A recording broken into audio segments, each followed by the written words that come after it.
Hello students, today we continue the lesson number 7, the name of it indigo, and today we will solve, we'll discuss on the question and answer, and it's our lecture number 5.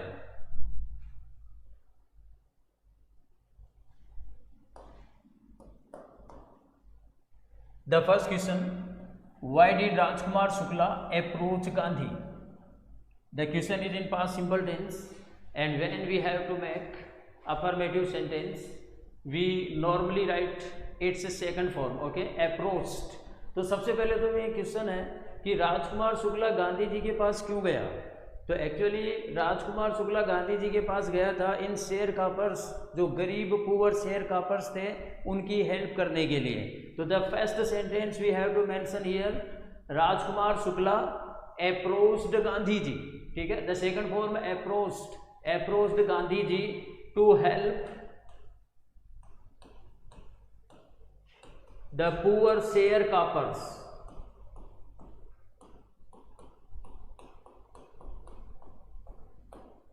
Okay, to help the poor sharecroppers. And next line, अब actually तो ये गया था इस Congress session में जो British landlords हैं उनकी कंप्लेन करने के लिए, लेकिन किसी ने वहाँ राजकुमार शुक्ला से कहा कि आप गांधी जी से बात करें. तो ये स्टेटमेंट हमें लिखना है as a second line.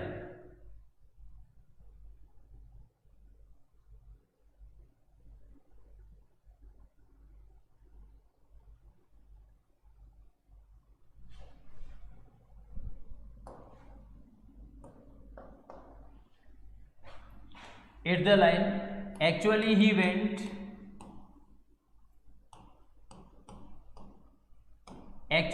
went to the Congress session to complain about the injustice of the landlord system in Bihar, and somebody had probably said speak to Gandhi, and somebody said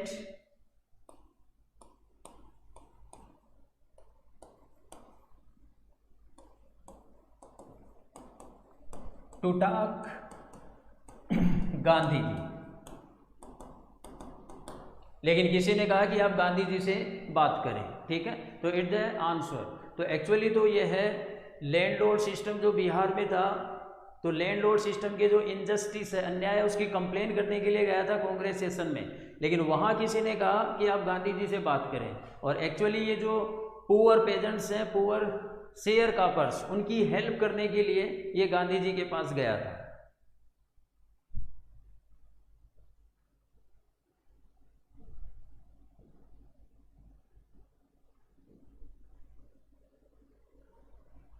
Yes, the second number question, what were the terms of contract between British landlords and peasants? British landlords और pageants के बीच में contract के जो terms थे, मतलब जो शर्तें थी, जो कंडीशंस थी, वो कंडीशन क्या थी, वो शर्तें क्या थी, तो ये भी हमने रीड किया था कि जैसा कि जितनी भी अरेबल लैंड थी चंपारण में, वो डिवाइडेड थी बड़ी बड़ी जागीर्स में, जिनके मालिक तो कौन थे, इंग्लिशमैन, और उसमें वर्क किया जाता था इन किसानों के द्वारा.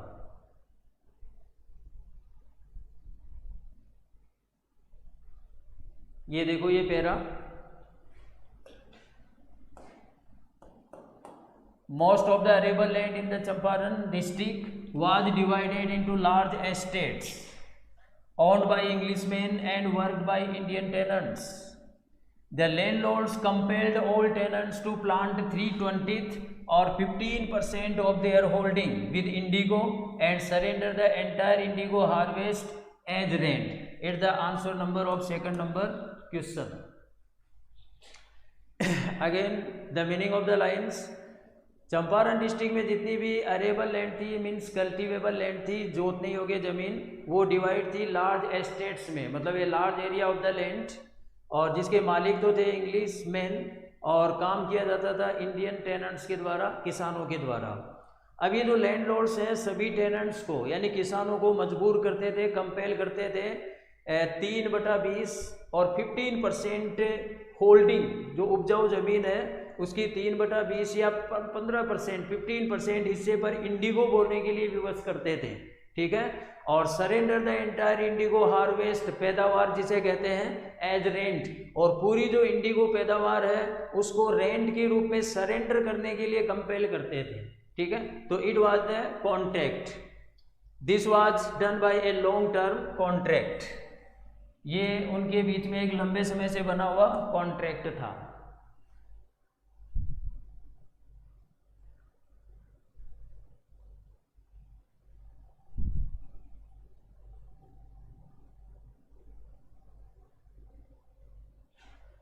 The third number question,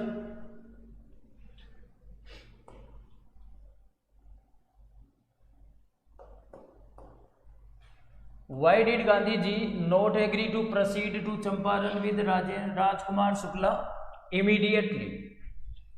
The meaning of the question, Gandhi ji Rajkumar Shukla के साथ चंपारण जाने के लिए एग्री क्यों नहीं हुए? तो जैसा कि गांधी जी ने राजकुमार शुक्ला को कहा था कि जैसा कि उनका एक अपॉइंटमेंट था कानपुर में, और देश की जो अलग पार्ट्स हैं, जो डिफरेंट पार्ट्स हैं, वहाँ भी जाने के लिए उन्होंने कमिटमेंट किया था। तो दीज वर द रीजन्स कि which Gandhi did not agree to proceed to Champaran, but we have to write in the manner Gandhi ji did not agree, the affirmative negative sentence, Gandhi ji did not agree to proceed to Champaran with Rajkumar Shukla immediately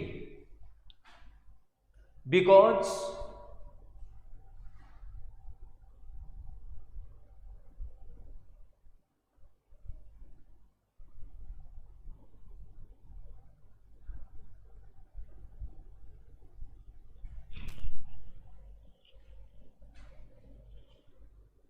yes, because he had an appointment in Kanpur and was also committed to go to other parts of India.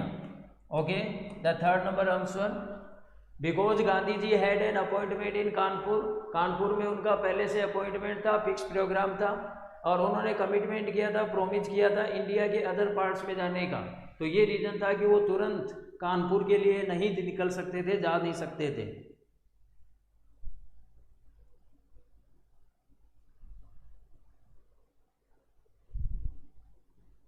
Next the fourth number question,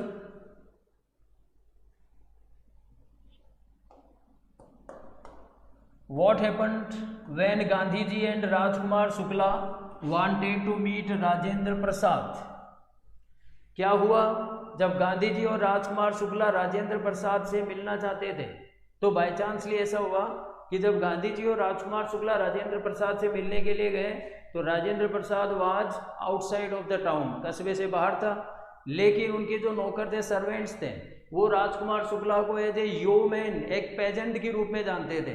तो उन्होंने permission दे दी राजकुमार शुक्ला को गांधी जी के साथ ठहरने की, रुकने की। उसका जो ग्राउंड था आगे का हिस्सा ऑन द ग्राउंड, ठीक है। तो ये आंसर होगा, लेकिन हमें ऐसे लिखना है, when Gandhi ji and Rajkumar Shukla wanted to meet Rajendra Prasad, comma लगा के लिखना, it was an coincidence, it was an coincidence, ये मात्र एक संयोग था, that Rajendra Prasad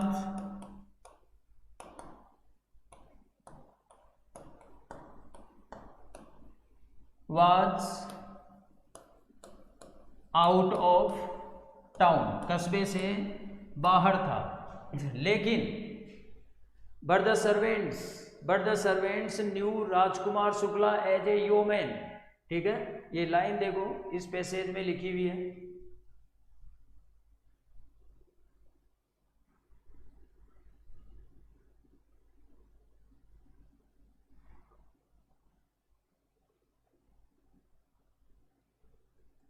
but the servant knew Rajkumar Shukla as a poor yeoman, ठीक है, who permitted him, यहां से लिखना आगे, who permitted Shukla to stay on the ground, with his companion Gandhi, ठीक है, to stay on the ground with his companion Gandhi. तो again repeat the question, but the servants knew Shukla, लेकिन सर्वेंट शुक्ला को जानते थे as a poor yeoman, the meaning of yeoman peasant, किसान के रूप में। और हु परमिटेड शुक्ला, जिन्होंने शुक्ला को परमिशन दी टू स्टे मीन्स रुकना या ठहरने की, कहाँ ठहरने की, ग्राउंड पर, उसके साथी गांधी के साथ।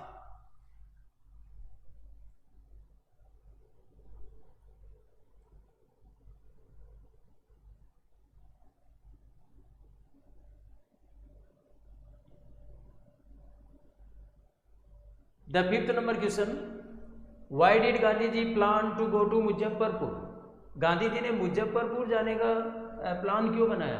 क्योंकि पहले वो गए थे पटना, पटना में राजेंद्र प्रसाद, लेकिन राजेंद्र प्रसाद कस्बे से बाहर थे। फिर वहाँ से चंपारण जाते समय गांधी जी ने मुजफ्फरपुर जाने का निश्चय किया था, और मुजफ्फरपुर जो था वो एन रूट में था, मतलब ऑन द वे, रास्ते में था। तो ये आंसर होगा Gandhi ji planned, PLANNED, Gandhi ji plan to go to Muzaffarpur. और ये मैंने आपको लाइन अंडरलाइन भी करवाई थी।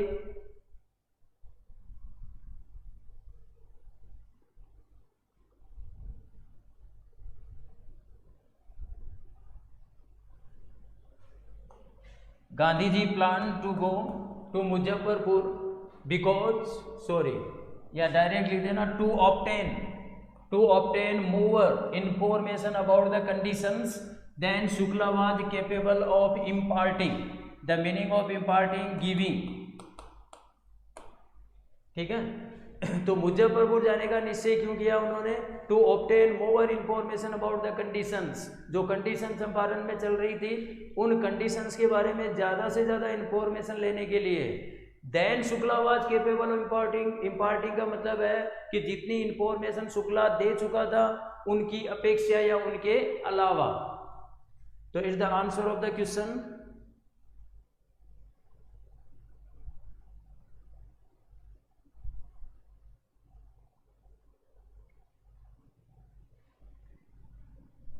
Now discuss on the question number 6. What was the effect of synthetic indigo on natural indigo crop? Synthetic Indigo का नेचुरल इंडिगो पर जो इफेक्ट पड़ा, उस इफेक्ट को हमें यहाँ लिखना है।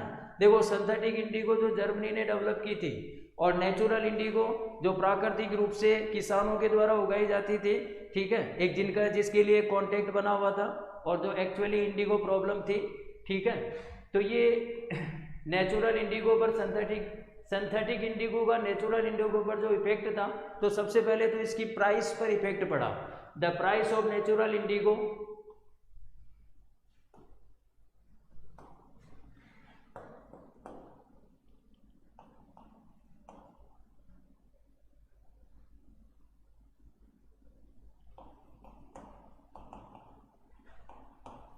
the price of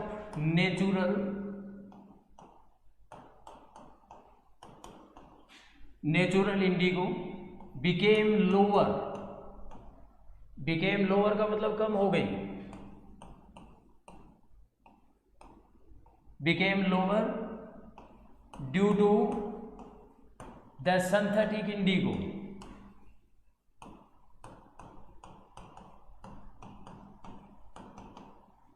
synthetic Indigo के लिए लिख सकते हैं developed by Germany,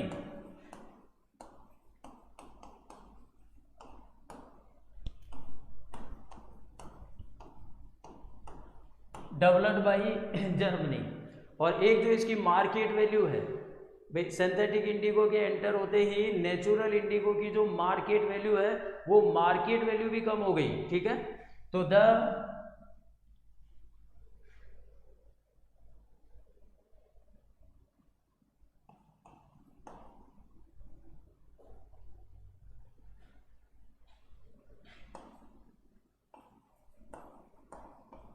the natural indigo, the effect of लिखेंगे, the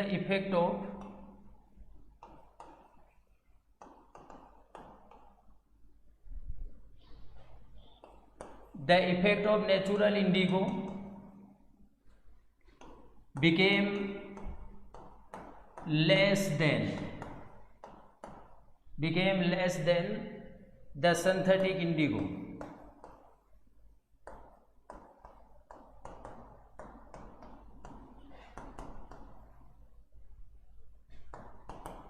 In the value of market.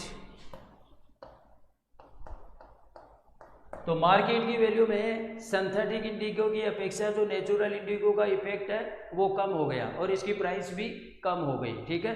तो ये इफेक्ट पड़ा ये सिंथेटिक इंडिगो की वजह से ऑन द नेचुरल इंडिगो। तो समझ में आया होगा answer. The next question, how did British landlords compel poor pageants.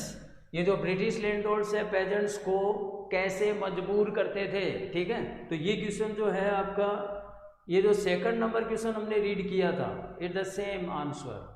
How what were the terms of contract between British landlords and pageants. और यहाँ हमें लिखना है how did British landlords compel poor pageants. तो आंसर में हम लिखेंगे जैसे ब्रिटिश लैंडलॉर्ड्स और कंपेल का हो जाएगा कंपेल्ड, ठीक है, PELLED। British landlords compelled poor pageants. Again right the same lines.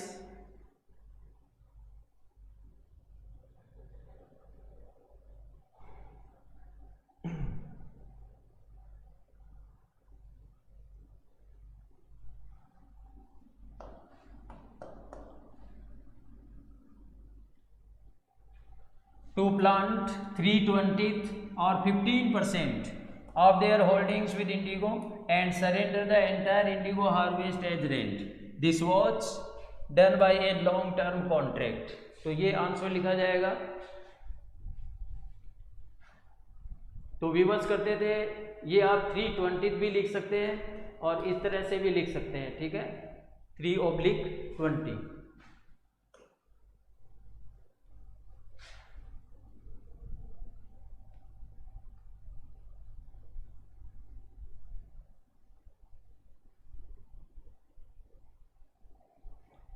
Now the question number 8. Why did Gandhi ji scold the liar? Scold means होता है चाइट, फटकारना, डांटना। गांधी जी ने लॉयर्स को क्यों डांटा? ये क्वेश्चन आया था 2020 में और ये क्वेश्चन है 2070 में, 70 या 80 शायद इस तरह से है, 70 या 80 में, और ये है 2020 में। तो लास्ट ईयर ये क्वेश्चन आया इस साल, गांधी जी ने लायर्स को क्यों डांटा।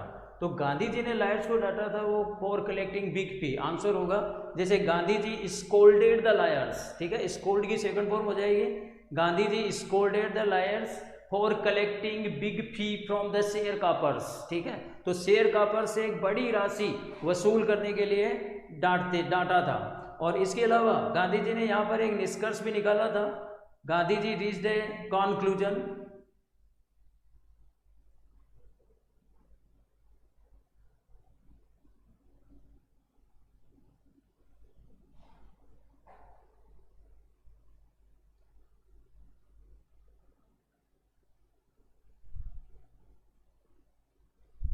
Yes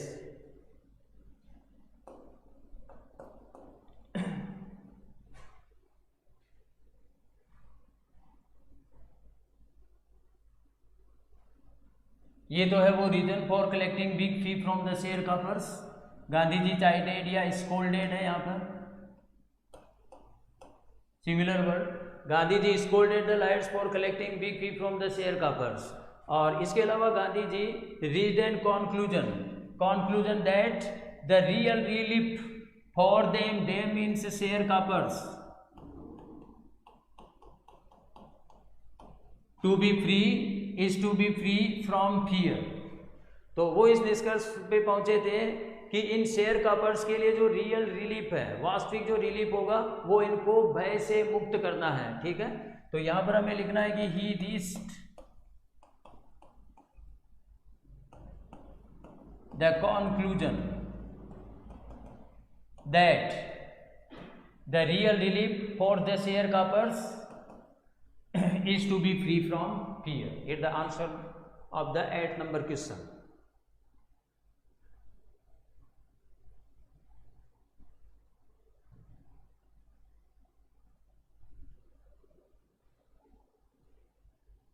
Yes, question number 9. How did the Champaran episode prove to be a turning point in the political career of Gandhi ji? Political career में ये जो गांधी जी के लिए एक टर्निंग पॉइंट था चंपारण एपिसोड, ठीक है। तो चंपारण एपिसोड एक टर्निंग पॉइंट था। तो एक तो इनके डिक्लेरेशन भी किया था गांधी जी ने कि जैसे ब्रिटिश उन्हें उनके ही देश में ऑर्डर नहीं दे सकते थे, तो इस तरह का एक डिक्लेरेशन भी था। और नेक्स्ट पहली बार इस चंपारण एपिसोड की वजह से पहली बार इंडिया में सिविल ओबीडियंस की जीत हुई थी। Civil obedience had triumph the first time in modern India. और इसके अलावा ये जो चंपारण एक्ट है, it was an act to be made India free from the fear of the Britishers. तो ये भी एक एक्ट था।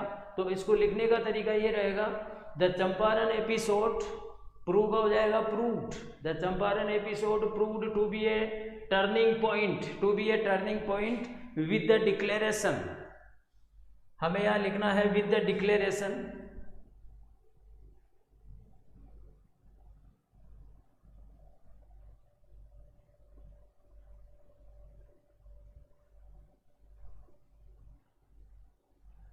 Yes, at the declaration.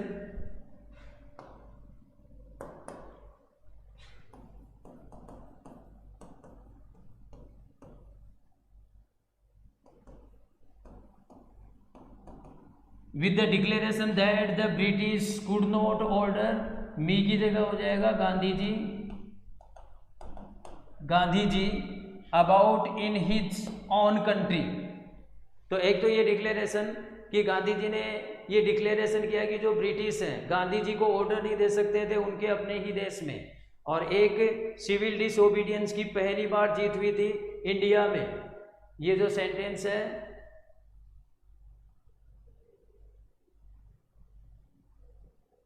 Civil disobedience had triumphed, ये मिल जाएगा, यही कहीं लिखा हुआ है, had triumphed the first time in India. और जो लास्ट सेंटेंस हमें लिखना है, ये जो चंपारण एपिसोड है, it was an act to be made India free from the fear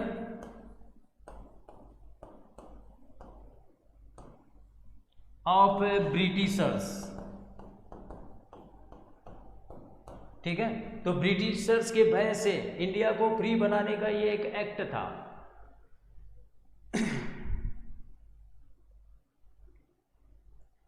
now the last question, what did Gandhi do for social upliftment?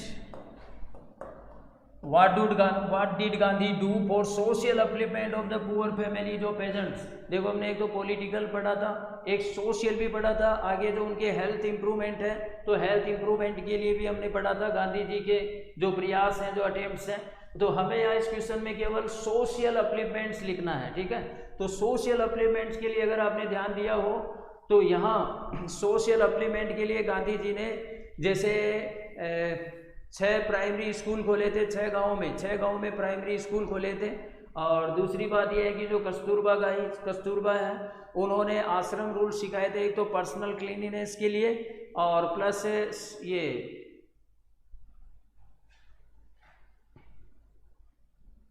देखो देखते हैं, पहले तो पार्ट ये शुरू करना है गांधी जी, या यहाँ से लिखना फॉर सोशल अपलिफ्टमेंट्स है, for social upliftment of the poor families of pageants. ठीक है, कोमा लगा के लिखना है, Gandhi ji appointed, sorry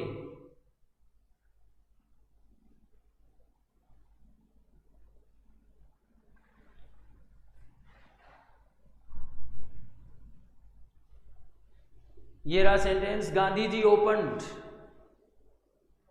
primary schools in 6 village.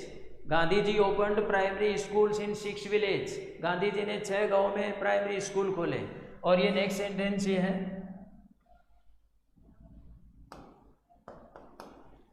Kasturba taught the आश्रम rules on personal cleanliness and community sanitation.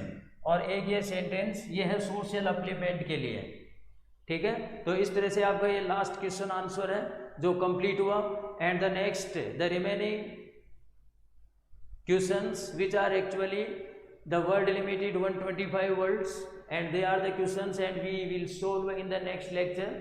Okay students, you all enjoy the lesson and read again and again the lesson line to line. Meet in the next video with the new lecture. Have a nice day.